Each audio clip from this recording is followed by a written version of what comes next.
नमः संस्कृताय प्रिय संस्कृत मित्राणि। संस्कृत सेवा में आप सभी का स्वागत है। आज हम लोग पुनः एक नई वीडियो के साथ आए हैं अभिज्ञान शाकुंतलम का। हम लोगों ने अभिज्ञान शाकुंतलम में 6 श्लोकों तक अध्ययन कर लिया है। आज हम लोग उसकी आगे की कहानी को जानेंगे और आगे की कहानी को पढ़ करके समझेंगे कि क्या चल रहा है। टीजीटी पीजीटी को देखते हुए हम लोग यहाँ तैयारी कर रहे हैं, पढ़ाई कर रहे हैं। तो पिछला श्लोक जो था, काश्यप जी स्नान करके निकलते हैं।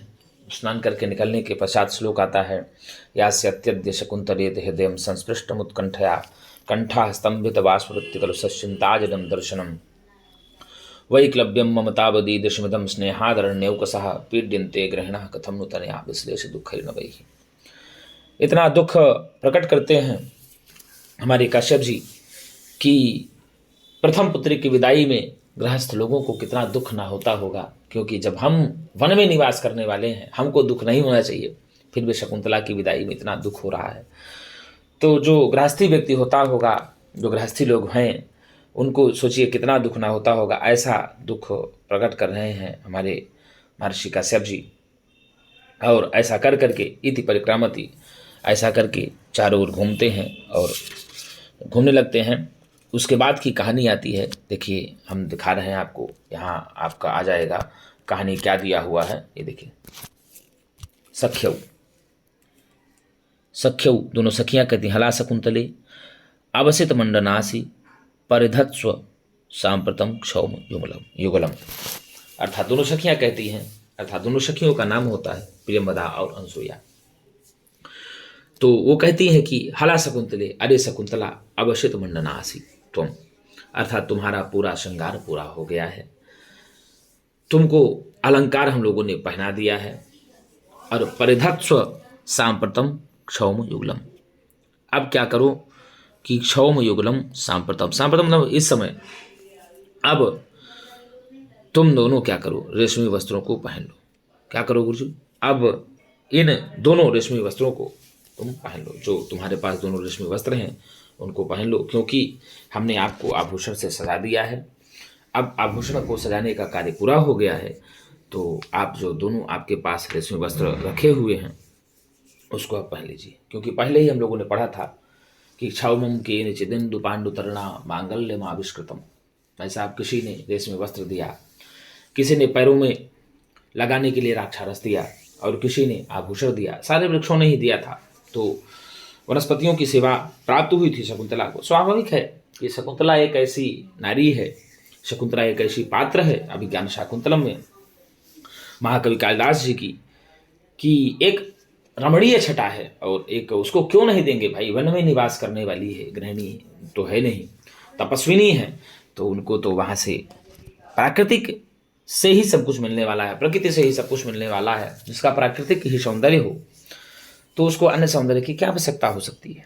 तो यहाँ यही वार्ता हुई थी कि हला शकुंतले, अरे शकुंतला, दोनों सखियां कह रही हैं। अगर प्रश्न आ जाए कि हला शकुंतले अवसित मंडनासी कौन कह रहा, तो प्रियंवदा और अनसुया दोनों सखियां कह रही हैं, क्योंकि सखी सख्यो सख्या रूप चलता है, आप लोग पढ़े हैं। तो देखो, हला शकुंतले, अरे शकुंतला, अवसित मंडनासी, अर्थात तुम्हारा श्रृंगार पूरा हो चुका है, हमने तुमको अलंकार पहना दिया है।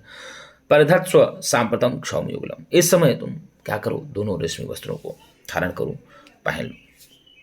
शकुंतला उत्थाय परिधत्ते, शकुंतला उठ करके उनको पहनती है। क्या करती है गुरुजी? शकुंतला उठ करके उनको पहनती है, वस्त्र को पहनती है। अब देखिए, गौतमी आती है। गौतमी आश्रम की अध्यक्षा हैं, तापसी हैं।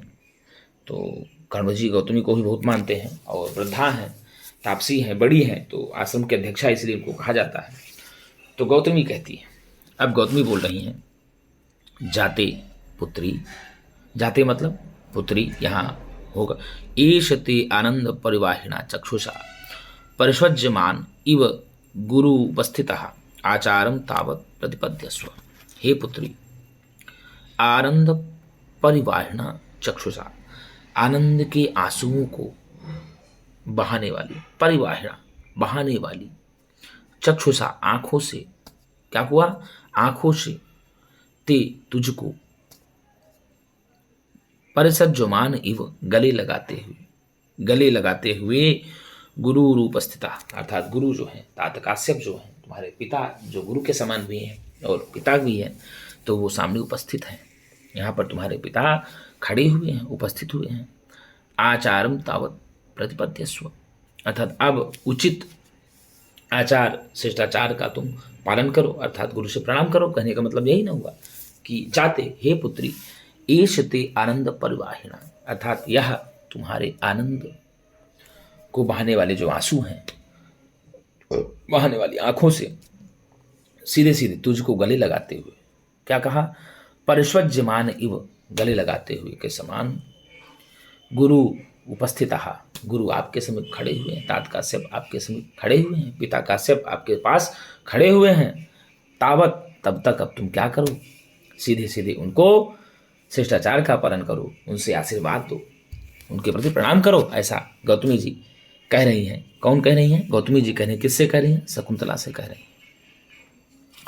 तो आगे आती है कहानी शकुंतला सबरीडम, शकुंतला सबरीडम अर्थात लज्जा के साथ, सबरीडम मतलब लज्जा के साथ, ये दिया है शकुंतला सबरीडम, लज्जा के साथ। भाई स्वाभाविक है, अब वो कोई पुत्री तैयार हो गई है ससुराल के लिए, पतिग्रह के लिए, तो पिता सामने पड़ेंगे तो उसको तो लज्जा आएगी ही, स्वाभाविक है। लज्जा के साथ तात पिताजी वंदे, आपको प्रणाम।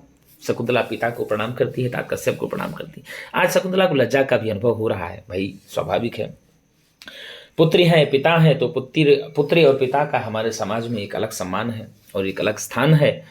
तो स्वाभाविक है, शर्म आनी ही चाहिए, लज्जा आनी ही चाहिए, क्योंकि अगर लज्जा नहीं होगी पिता पुत्र का भेद खत्म हो जाएगा, पिता पुत्री का भी भेद खत्म हो जाएगा। इसलिए यहाँ भी देखिए एक बात है कि कालिदास जी ने वास्तव में जो छोड़ दिया है ना, कालिदास जी ने जो कर दिया है वो अब के कवियों को करना बहुत ही मुश्किल है। एक एक जगह पर कालिदास जी ने कितना अच्छा प्रयोग किया, कितना बढ़िया से लिखा, ये बड़ा सोचने को मिलता है। आज का समाज भी हमारा अगर ऐसे ही सोच ले तो वास्तव में समाज में कुसंगतियाँ जो हैं, कुरीतियाँ जो हैं वो दूर हो जाएंगी। तो यही कहा गुरुजी, हमें इसको भाव से पढ़ना चाहिए, हमें इसको टीजीटी पीजीटी के लिए नहीं पढ़ना चाहिए, हमें एक अपने अंतःकरण में ढालने के लिए भी इसको पढ़ना चाहिए कि वास्तव में व्यक्ति को ऐसा होना चाहिए, व्यक्ति का स्वभाव ऐसा होना चाहिए, व्यक्ति का नेचर ऐसा होना चाहिए।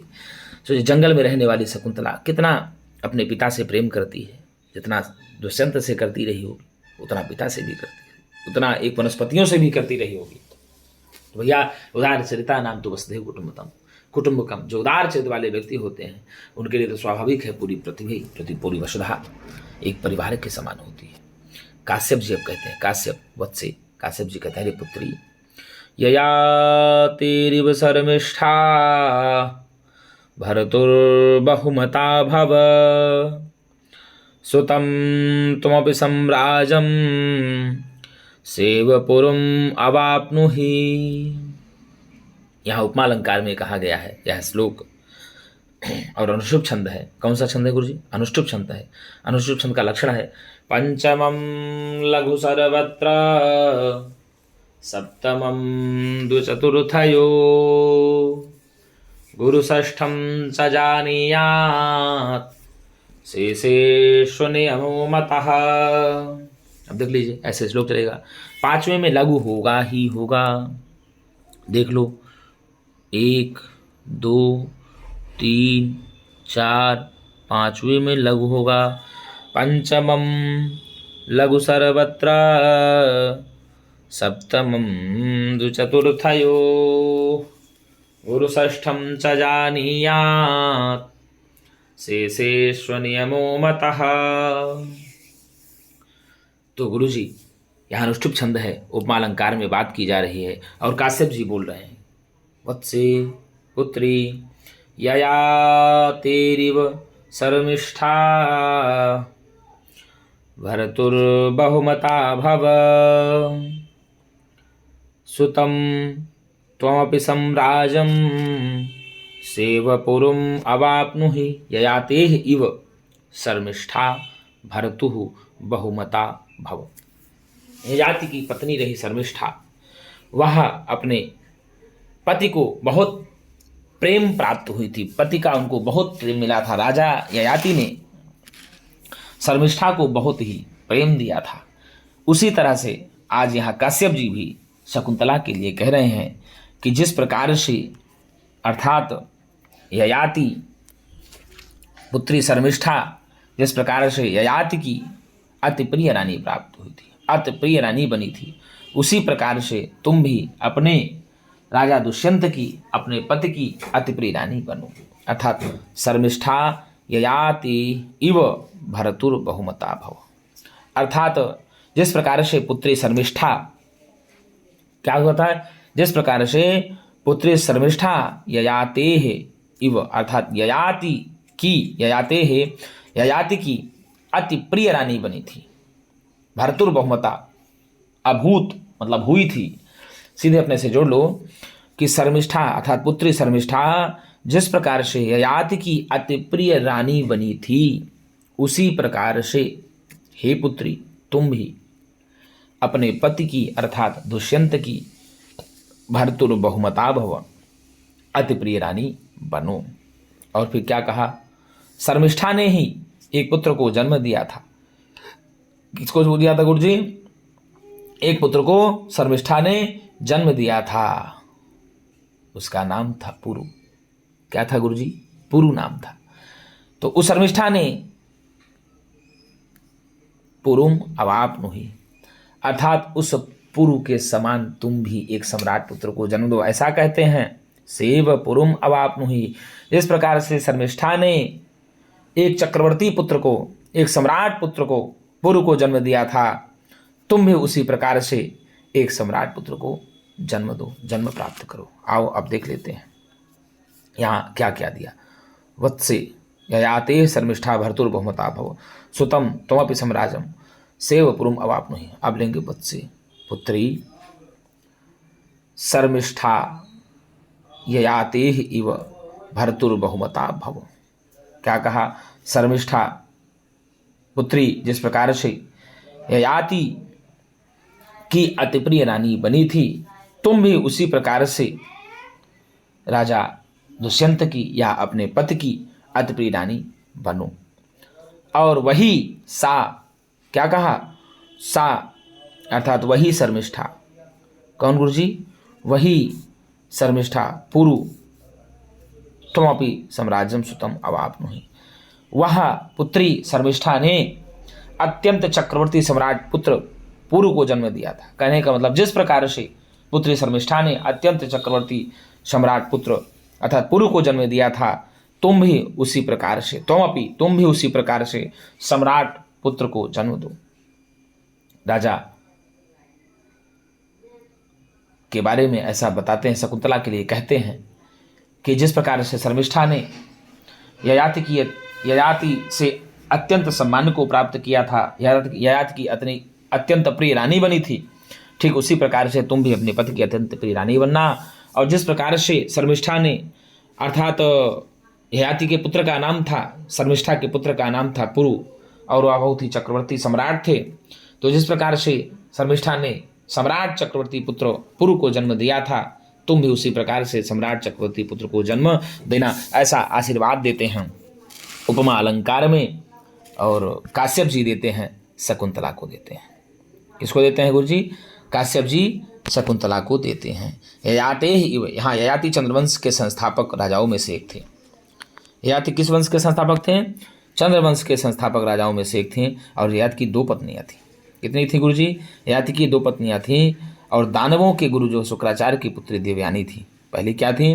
दानवों की गुरु शुक्राचार्य की पुत्री देवयानी और दानवों के राजा वृषपर्वा की पुत्री शर्मिष्ठा। ठीक है ना? तो शर्मिष्ठा ने देवयानी के साथ सेविका के रूप में आई थी। शर्मिष्ठा जो है वह देवयानी के साथ किस रूप में आई थी गुरुजी? सेविका के रूप में आई थी। परंतु उनकी सुंदरता आदि से मुग्ध होकर के ययाति ने उनसे गांधर्व विवाह कर लिया और उससे ही अधिक प्रेम करने लगे। ययाति के 5 पुत्र हुए थे। कितने हुए थे गुरुजी? ययाति के 5 पुत्र हुए थे। उनमें शर्मिष्ठा का जो पुत्र पुरु भी था। ययाति के देवयानी के साथ दुर्व्यवहार पर शुक्राचार्य ने उसे शाप दिया था। क्या दिया था? उसे शाप दिया था कि तुम अत्यंत शीघ्र ही वृद्ध हो जाए, तुम बूढ़ा हो जाओ, क्योंकि मेरी पुत्री के साथ तुमने धोखा किया है। तो पुरु ने पिता की वृद्धता अपने ऊपर ले ली थी। सोचो, पुरु जो है अपने पिता की वृद्धता को, बुढ़ापा को अपने ऊपर ले लिया था इसी कारण से, इसी पत्नी पितृभक्ति के फलस्वरूप जो पुरुवंश का संस्थापक सम्राट हुआ, यह भी शकुंतला, यहाँ पर भी शकुंतला का गांधर्व विवाह हुआ और राजा की स्त्रियों में कुछ से बात की ही है, परंतु अपने सौंदर्य आदि से मुख्य रानी होती है और सम्राट भरत को जन्म देती है। स्वाभाविक है, सम्राट भरत का नाम आज भी बहुत लोग लेते हैं, बहुत लोग बड़ी तन्मयता से लेते हैं, उन्मुखता से लेते हैं और कहते भी कि कहीं कहीं उक्तियाँ मिलती हैं कि उन्हीं भरत के नाम से ही हमारे देश का नाम भारत पड़ा है। तो गुरुजी इसमें से पूछ लेगा कि उपमा अलंकार है। कौन सा अलंकार है गुरुजी? उपमा अलंकार है। कौन सा अलंकार है? उपमा अलंकार है, अनुष्टुप छंद है और इसमें काश्यप जी बोल रहे हैं शकुंतला के लिए। तो मित्रों, हमारी वीडियो यदि आपको अच्छे लगे तो मेरा एक निवेदन है कि इसको लाइक एवं सब्सक्राइब जरूर करें, शेयर भी करें, ताकि आपके मित्रों को, आपके साथियों को ये वीडियो मिल जाए और वो भी अच्छे से अध्ययन कर पाएँ, अच्छी तैयारी उनकी भी हो जाए। तो आज के लिए इतना ही। हम पुनः नई वीडियो के साथ मिलेंगे, तब तक के लिए नमः संस्कृताय।